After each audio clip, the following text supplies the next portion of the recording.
என்னுடைய நடு விரலால் ஒரு ரைட்டை தொட முடியும் அப்படின்றதுக்கான உச்சபட்ச கதையாக இந்த கதையை நான் மதிக்கிறேன். நாகர்கோவிலில் ஒரு புகழ்பெற்ற பள்ளியில் 45 ஆண்டுகளுக்கு முன்னால் நான் படித்த பள்ளி, நான் தான் கதை சொல்ல போகிறேன். இந்த கதையினுடைய ஸ்டோரி டெல்லர் நான் படித்த பள்ளியில் 35-40 பேரும் ஆண் ஆசிரியர்களுக்கு மத்தியில் பத்மாவதி அப்படின்னு ஒரே ஒரு டீச்சர் மட்டும், மேத்ஸ் டீச்சர் மட்டும், ஒரு பெண் டீச்சர் தான். அந்த அம்மாவுக்கு துணைக்கு கூட ஒரு இன்னொரு லேடி டீச்சர் கிடையாது. எங்கே திரும்பினாலும் ஆண்கள் முகத்தை தான் அவங்க பார்க்கவே முடியும். அவங்க கடவுள்லாம் வேண்டிக்குவாங்க, எனக்கு துணையாவது இன்னொரு பெண் டீச்சர் இந்த ஸ்கூலுக்கு வரக்கூடாதா அப்படின்லாம் நினைப்பாங்க. பசங்களாம் சொல்லுவாங்க, இந்த தடவை இன்ஸ்பெக்டர், அப்போலாம் இன்ஸ்பெக்ஷன்லாம் நடக்கும், நம்மளாம் ஞாபகம் இருக்குன்னு நினைக்கிறேன்.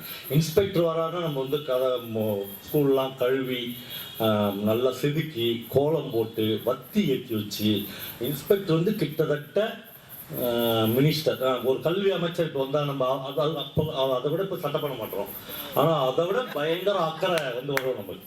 உடனே அப்படி வைப்பாங்க கிளாஸ் ரூம். இன்ஸ்பெக்டர் வரும்போது டெப்டி இன்ஸ்பெக்டர்னு பேர் அவர் வரும்போது பசங்க எழுந்திருச்சு, சார் எங்கள் பத்மாவதி டீச்சருக்கு துணையா இன்னொரு டீச்சரை போட்டு கொடுங்க சார் அப்படின்னு கேட்கலாம் அப்படின்னு பிளான்லாம் பண்ணியிருப்பாங்க.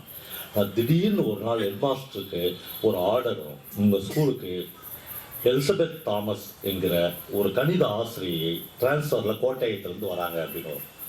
அது யாருக்கு சந்தோஷமாக இருந்துச்சோ இல்லையோ அந்த நிகழ்ச்சி, பத்மாவதி டீச்சருக்கு அப்படியே இந்த வெக்கம் முளைக்கும். இந்த வார்த்தையை கேட்டவுடனே நமக்கு துணையா இன்னொரு டீச்சர் வராங்கன்றது ரொம்ப சந்தோஷமாயிடும் அந்த எலிசபெத் இவங்களுக்கு, பத்மாவதி டீச்சர். அந்த நாளை அவங்க என்னைக்கு ஜாயின் பண்ணுவாங்கன்னு காத்துங்கப்பா. 2வது நாள் அவங்க வந்துடுவாங்க. நல்லா ஞாபகம் இருக்குது எனக்கு. அப்படியே பசங்க எல்லாரும் அசம்பிளி முன்னாடி கூடி கூடி கூடி நிற்பாங்க.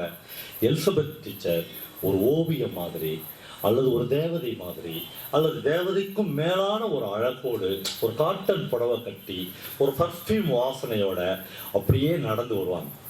அந்த ஸ்கூல் மரப்படிக்கட்டுகள், டேனிஷ் மிஷன் ஸ்கூல் மாதிரி மரப்படிக்கட்டுகளால் ஆன ஸ்கூல். அவங்க வர்றத முதல் மாடியில் நின்று பத்மாவதி டீச்சர் பார்த்துட்டு சாக்லேட் கலரில் அவங்க கட்டி நிற்கிற ஒரு பட்டுப்புடவையோட தட ஓடி வருவாங்க. இவங்களை அப்படியே எதிர்கொண்டு ஒரு குழந்தைய மாதிரி அவங்க கூட்டின்னு போன அந்த காட்சி இருக்குல்ல, அதை அந்த ஸ்கூல் பசங்க எல்லாரும் அப்படியே பார்ப்பாங்க. சார் இந்த 2 பேரும், ஒரு பொண்ணு பேசுவா, ஹெட்மாஸ்டர் பின்னாடி நிற்கிறாரு அப்படின்னு தெரியாத ஒரு சின்ன பொண்ணு சொல்லுவா, இந்த 2 பேர்ல யாருடைய அழகு அப்படின்னு பேசுவா. இன்னொரு பக்கத்துல பொண்ணு சொல்லுவா, கடவுள் சரிசமமா அந்த 2 டீச்சருக்குமே உலகத்துல இருக்கிற மொத்த அழகையும் பிரிச்சு கொடுத்துட்டா அப்படின்னு சொல்லுவாங்க. ஹெட்மாஸ்டர் அதை கேட்டுட்டு அது ஒரு புன்னகையோட போயிடுவார். அது குழந்தைகள் கடவுளுக்கும் கொஞ்சம் மேலே இல்லை, அதனால குழந்தைங்க கமெண்ட்லாம் ஒன்றும் கேட்க முடியாது. அப்படியே சில வாதியம் தான் அதையும் சேர்ந்து அவங்கள அடிக்கிறது உதைக்கிறது பண்ணுவாங்க. அவங்க பல பேர் இவங்க கடவுளுக்கு மேலேன்னு தெரியும், அதனால பேசாம அப்படியே போயிடும். இந்த டீச்சருங்களுடைய அந்த பரிசுத்தமான நட்பு இருக்குல்ல, அவங்க 2 பேரும் அப்படி சொல்லி வச்சு காட்டன் புடவை கட்டின்னு வருவாங்க. அடுத்த நாள் சொல்லி வச்சு 2 பேரும் பட்டு புடவையோட வருவாங்க. அங்கங்கே நிற்பாங்க. அவங்க நடந்து போகிறதே ஒரு அழகாக இருக்கும், அவங்க நிற்கிறது ஒரு அழகாக இருக்கும். அவங்க என்னதான் பேசிக்கிறாங்க அப்படின்னு பசங்களுக்கு பார்க்கறது. இப்படி அந்த ஸ்கூலே அப்படியே மனோரம்பமாக ஆகிடும். அந்த ஸ்கூலே ஒரு ரம்மியமான ஸ்கூல் ஆகிடும். ஸோ அப்படி ஒரு அழகோடு இவங்க 2 பேருமே மேத்ஸ் டீச்சர்ஸு. அப்படி ஆனால் இந்த மாதிரியான விஷயங்கள் எதுவுமே கண்ணு பட்டுறல. இவ்வளோ நட்பாக ஏன்னா ஒருத்தர் அந்த 2 டீச்சர்களும் இவ்வளோ அலம்பல் பண்ணுறாங்கடா அப்படின்னு ஒரு மொட்டை லெட்டர் எழுதி போடுவான். இல்லைன்னா ஒரு கல் எடுத்து போட்டு பார்ப்பான். அந்த குளத்தை ஒரு கல்லை எரிஞ்சு பார்ப்பான்ல, அந்த மாதிரி ஒரு சின்ன விரிசல் இவங்க 2 பேருக்கும் ஒரு இடத்துல வர ஆரம்பித்தோம். அது எந்த இடம்ன்றது தான் ரொம்ப முக்கியம் நண்பர்களே. இந்த ஈகோ கிளாஸ் இவங்களுக்கு புடவை கட்டின்னு வர்றதுலையோ, கிரைண்டர் வாங்குறது, மிக்சி வாங்குறதுலையோ வராது. எந்த பையனை மேத்ஸில் 100 மார்க் எடுக்க வைக்கிறதுன்றது வரும். எப்பயுமே இந்த ஸ்கூலில் என்னன்னா, இந்த 8th B பசங்க இருக்காங்கல்ல, அவங்க மண்டையை அப்படியே திறந்து கடவுள் கணக்கால நிரப்பி வச்சுட்டானோ. எங்கள் கிளாஸ் பசங்களுடைய மண்டையெல்லாம் திறந்து வெறும் களிமண்ணை போட்டு அடைச்சிட்டானோ. ரொம்ப நாளாக ஒரு பழி இருந்துன்னே இருக்கும். இந்த 8th B பசங்களை ஒன்றுமே பண்ண முடியாது மேத்ஸில். அதுலேயும் அந்த கிளாஸ் ராமன் ஒரு பையன் இருப்பான், சசிவி ராமன் மாதிரி. அந்த பையன் 100க்கு 100 எடுக்காமல் இதுவரையும் அவனுடைய பேப்பர் வெளியே வந்ததே இல்லை. எல்லாத்துலேயுமே தலைவர் 100க்கு 100 தான். அவனை பார்க்கும்போதே இந்த சசிவி ராமன் போகிறான் அப்படின்னு. அந்த பையன் பத்மாவதி டீச்சர் கிளாஸில் இருப்பான். இப்போ இந்த கிளாஸ்ல நம்ம எலிசபெத் டீச்சர் கிளாஸ்ல வந்து சரோஜினின்னு ஒரு பொண்ணு இருக்கும். அந்த பொண்ணு ஒரு 70 தாண்டறதுக்கு கொஞ்சம் முக்கியமான பொண்ணு. ஆனால் சரோஜினி டீச்சர் சொல்லுவாங்க, இந்த பொண்ணு எப்படியாவது 100க்கு 100 எடுக்க வைக்கணும் அப்படின்னு. அப்போ ஒரு தடவை வந்து சீதாலட்சுமி அறக்கட்டளை சார்பா அந்த ஸ்கூல்ல வந்து ஒரு விழா நடக்கும். அந்த விழாவில் வந்து பேசுகிற ஹெட்மாஸ்டர் சொல்லுவார், பத்மாவதி டீச்சர் ஒரு பெருச்சாலிக்கு கூட பித்தாக்கரஸ் தோட்டத்தை சொல்லி கொடுத்துட முடியும் அப்படின்னு சொன்னாங்க. ஒரு பெருச்சாலி எதுவுமே பத்மாவதி டீச்சர்கிட்ட கொடுத்துட்டா அந்த அம்மா அழகா அதுக்கு பித்தாக்கரஸ் தோட்டத்தை சொல்லி கொடுத்து அதை வந்து கணக்குல 100க்கு 100 மார்க் வச்சு வாங்கி வச்சுருவாங்க. இவ்வளோ பெரிய ஒரு மேதை எந்த ஸ்கூல்ல கணக்கு டீச்சர் ஆகிறதுக்கு நாம கொடுத்து வச்சிருக்கணும் அப்படிலாம் அவர் பேசுறாரு. உடனே எலிசபெத் டீச்சர் தோணும், நம்ம கிளாஸ்ல கூட அந்த கண்ணாடிக்காரி பெரிய தட்டி கண்ணாடி பொண்ணு இருப்பா, அந்த சரோஜினின்ற பொண்ணு ஒரு குள்ள பொண்ணா இருப்பா, இந்த பொண்ணை கொஞ்சம் ட்ரை பண்ண 70ல இருந்து 100 ஆக்கிட முடியாதா அப்படின்னு இவங்களுக்குள்ள ஆரம்பிக்கிற அந்த சின்ன ஒரு ஈகோ கிளாஸ் வந்து அப்படியே ஒரு பெரிய விலகலை வந்து போயிட்டே இருக்கும்.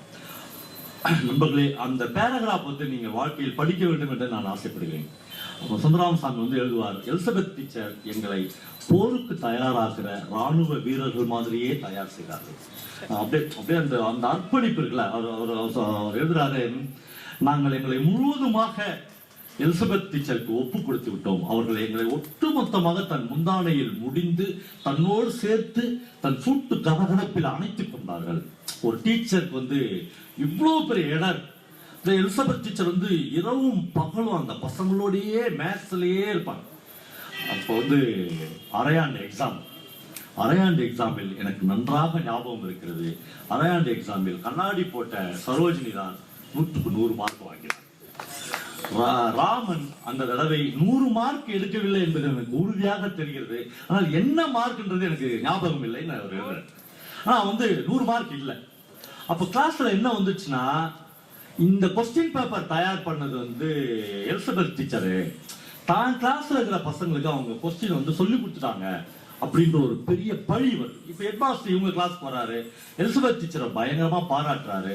எலிசபெத் டீச்சர் பயங்கர பெருமிதத்தோடு ஒரு நடந்து சரோஜினி அப்படி தட்டுகிற போது சரோஜினி ஏதோ முணுமுணுக்கிறார்.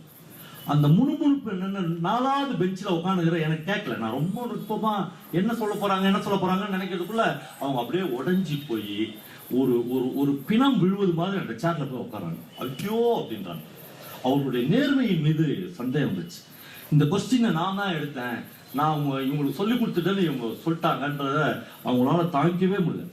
நான் நினைச்சேன் அதுக்கு அடுத்த நாள் வந்து சரோஜினி டீச்சர் மிக நிச்சயமாக இந்த ஸ்கூல் காம்பவுண்டுக்குள்ள வரவே மாட்டாங்க. அவங்க ரொம்ப சென்சிட்டிவான ஆளு எல்லாமே நான் வந்து நினைச்சேன். ஆனால் என்னுடைய எல்லா கனவும் பொய்யாகிறது மாதிரி அதே காட்டன் புடவையோட அதே பர்ஃப்யூம் வாசனையோட சரோஜினி டீச்சர் எங்களை நோக்கி வந்து கொண்டே இருந்தார்கள். ஒரு போர் அவர் எழுதுறாரு, ஒரு போரில் உள்ள படை வீரர்களை விட்டு ஒரு தளபதி அது மாதிரி ஓடி போவே மாட்டாங்க. அவன் வந்துருவான் தன்னுடைய வீரர்களை நோக்கி. அவங்க வந்துட்டாங்க, நாங்கள் அப்படியே அவங்கள அவங்கள வந்து எங்க கைகளில் ஏந்திக்கணும். அவங்க வந்து சொல்லுவாங்க, ஒவ்வொரு ரொம்ப அற்புதமான ஒரு வார்த்தை சுந்தராமசாமி ஏற்பட்டார். அடுத்து அவங்க வந்து சொல்றாருங்க, அந்த டீச்சர் வந்து பசங்களை பார்த்து சொல்லுவாங்க, நீங்க மேத்ஸ்ல வந்து இன்னும் நண்பர்களே அந்த ஒரு வரியை வாசிக்கணும்னு நினைச்சேன். என் நம்பர்ஸ் இதுல 1 2 எண்களை ஜீவகாருண்யத்தோடு நாங்கள் எப்படி பார்ப்பது என்று கற்றுக்கொண்டோம் அப்படிங்கிறாங்க. எண்களை ஜீவகாருண்யத்தோடு நாங்கள் பார்ப்பது எப்படி என்று எலிசபெத் டீச்சர் எங்களுக்கு சொல்லிக் கொடுத்தார்கள். அப்படியே அவங்க வந்து உருவாக்கும் போது சொல்றாங்க, இந்த தடவை நம்ம 100க்கு 100 எடுக்கலாம், ஆனா கொஸ்டின் பேப்பர் நான் எடுக்கல, வெளியில இருந்து எடுக்கிறாங்கன்னு சொல்றாங்க. அப்ப சுந்தராமசாமி ஒரு வரி எழுதுகிறார், தன் இதயத்தில் தைத்த முல்லை வெளியே எடுத்து விடாமல் தன் கைகளாலேயே அழுகும் சீழோடு அவர்களே பாதுகாத்துக் கொண்டாங்க. முல்லை எடுக்க விரும்பலாம், அந்த பழியை தானே வச்சுக்கணும், அந்த முள்ளு தனக்குள்ளேயே இருக்கணும். அந்த முள் என்னைக்காவது ஒரு நாள் அது வெளியாகட்டும், நான் எடுத்து போட விரும்பலன்னு நினைக்கிறேன். ஆனால் அந்த மொத்த அர்ப்பணிப்பையும் கணக்கின் மீதும் அந்த குழந்தைகள் மீதும் அந்த குழந்தைகளை அப்படியே ஒரு கணக்கில் புலியாக உருவாக்குவதிலும் ஒவ்வொரு நிமிஷத்தையும் எலிசபெத் கரைத்துக் கொண்டே இருக்கிறார்.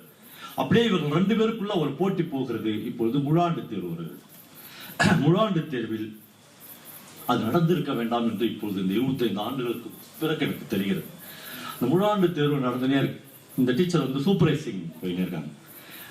எக்ஸாம் முடியறது கரெக்டா 5 நிமிஷம் இருக்கு. 5 நிமிஷத்துக்கு முன்னாடி இவங்க எய்ம் பண்ண சரோஜினி பேப்பரை முடிச்சு டீச்சர்னு கொடுக்குறாங்க. டீச்சர் அதை வாங்காத அடுத்தவங்க பேப்பர்லாம் வாங்குறாங்க. இவ பேப்பரை பார்க்குறாங்க, அப்படி பார்க்குறாங்க. இன்னும் 5 நிமிஷம் இருக்குது இல்லை, இன்னும் ஒரு தடவை பாரு அப்படின்னு சொல்கிறாங்க. சொல்லிக்கொண்டு இன்னும் 4 பேர்கிட்ட பேப்புறாங்க. இந்த கடைசி கணக்கே இன்னொரு தடவை பாரு என்று சொல்லுகிறார்கள். நான் பார்த்துட்டு அந்த கடைசி கணக்கை இன்னொரு தடவை பாருன்னு உடனே சரோஜினி வந்து அந்த கடைசி கணக்கை பார்ப்பதும் தன்னுடைய இடது பக்க உதட்டை சுழிப்பதும் தப்பாயிடுச்சுன்னா நம்ம சொல்லல, ஐயோ தப்பாயிடுச்சுன்னு அந்த மாதிரி ஒரு ஆக்ஷன் பண்ணிட்டு எதையோ திருத்துவதையும் நாங்கள் எல்லாருமே கவனிக்கிறோம். ஒரு புயல் மாதிரி வெளியில் மையம் கொண்டிருந்த ஒரு புயல் திடீர்னு அந்த கிளாஸ் ரூம்குள்ள வீசுற மாதிரி பத்மாவதி டீச்சர் இதை நான் ஆட்சேபிக்கிறேன்னு கத்தின்னு வெளியே வராங்க. அப்படியே உள்ள வந்து ஒரே கலோபரமாக என்னன்னா, இந்த டீச்சர் ஏதோ சொல்லி கொடுத்துட்டாங்க இவங்களுக்கு ஒரு கணக்கை அப்படிலாம் அவங்க எதுவுமே சொல்ல மாட்டாங்க. இந்த கடைசி கணக்கு வரலும் ஒரு தடவை பாரு என்று சொல்லியிருப்பாங்க. நண்பர்களே, இப்பொழுது அந்த மரப்படிக்கட்டுகளில் ஏறி ஹெட்மாஸ்டர் ரூமுக்கு எலிசபெத் டீச்சரும் பத்மாவதி டீச்சரும் விசாரணைக்காக போவார்கள்.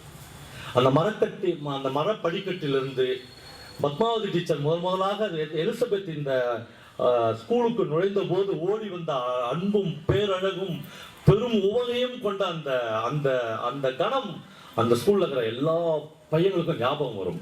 இவங்க 2 பேரும் அந்த ஹெட்மாஸ்டர் ரூமுக்கு போவாங்க. ஹெட்மாஸ்டர் ரூமுக்குள்ள 2 பேரும் நுழைஞ்ச உடனே ஹெட்மாஸ்டர் வந்து கதவை மூடுங்க டீச்சர், கதவு உள்ளே தாழ்பால் படப்படும்.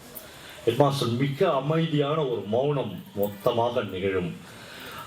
சில விசாரணைக்கு பிறகு ஹெட்மாஸ்டர் எலிசபெத் டீச்சரை பார்த்து ஒரு கேள்வி கேட்பார்.